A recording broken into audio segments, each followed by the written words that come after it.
In our top story this hour, President Cyril Ramaphosa has arrived in London on a two-day working visit there. Tomorrow, he will deliver the opening address at the 6th Financial Times Africa Summit. The summit, convened under the theme Africa in Motion, will place special emphasis on youth, women, entrepreneurs, scientists, artists and innovation.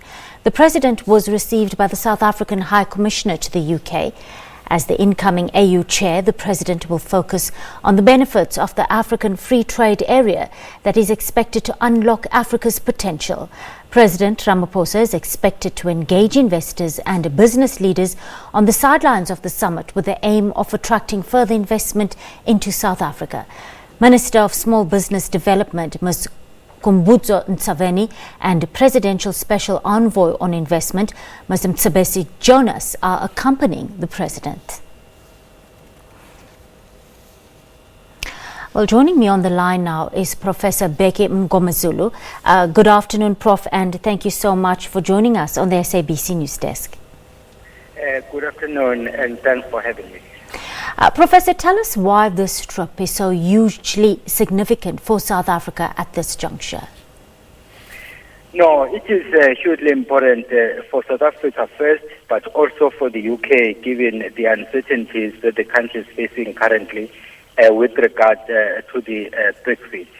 But then for South Africa, I think that right now the country is trying to revive its economy, and it's been struggling in that terrain.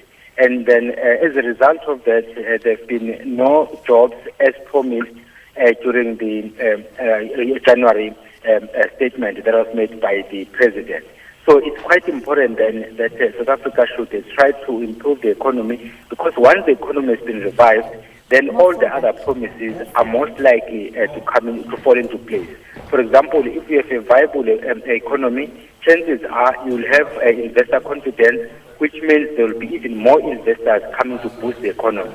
But then secondly, once you have a viable economy, you are most likely to create jobs, and that will then quell the uncertainties and the anger that some of the South Africans are facing, because they are of the view that they've been given promises before the elections, but then government is not fulfilling those promises. So it's quite critical for the President then to try and bring back that hope.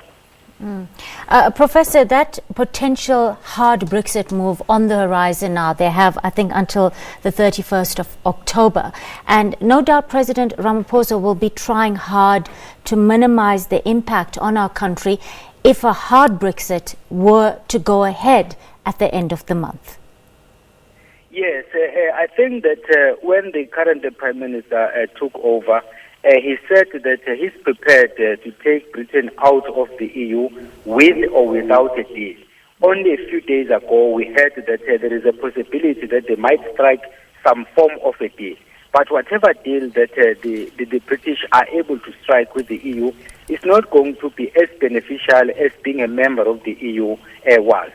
Because if you are a member of a formation like the EU, we have a broader market, both in terms of you selling your own products, but also in terms of you accessing the products of other countries.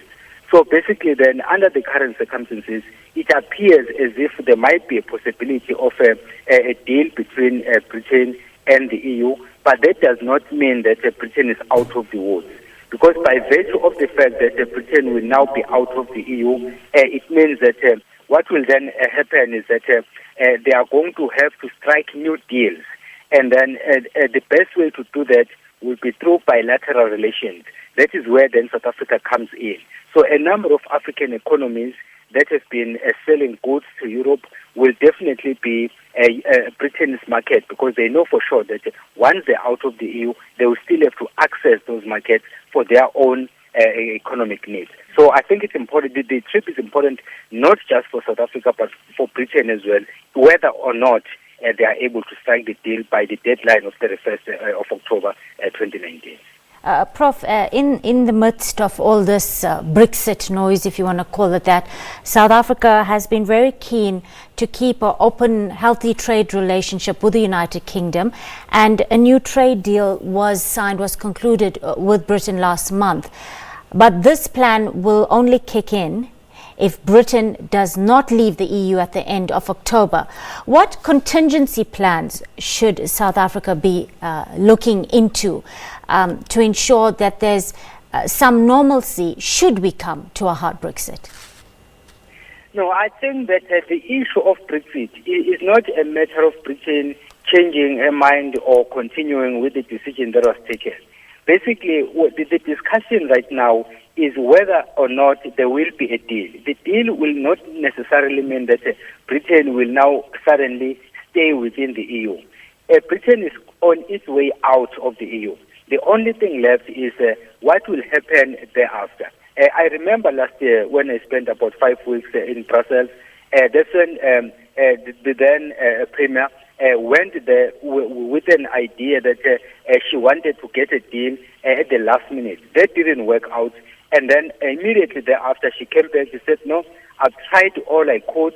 I've been unsuccessful.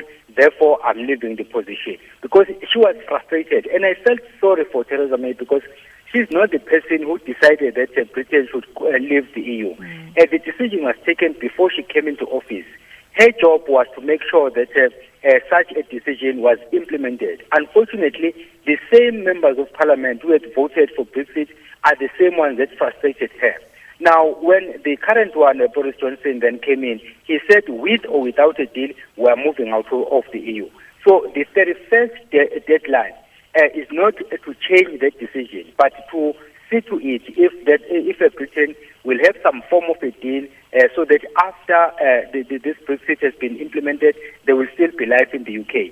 Then in the event that Britain then strikes a deal, it still means that the country will still have to have those bilateral relations, which is why then this engagement with South Africa is important, whether or not the Brexit is successful or if the deal is there. Because if there is no deal, then it means that Britain will need more investors and will need more trade partners than it does currently under the EU. And then if there is a deal, it will mean that Britain will still need those collaborators, but then still benefit from some of the deals the country will have had with the EU. So I think that either way, South Africa then is justified in doing what it is doing right now because after Brexit, life must still continue, both economically and politically. Professor Bheki Mngomezulu, thank you so much for sharing your time with us on the SABC News Desk.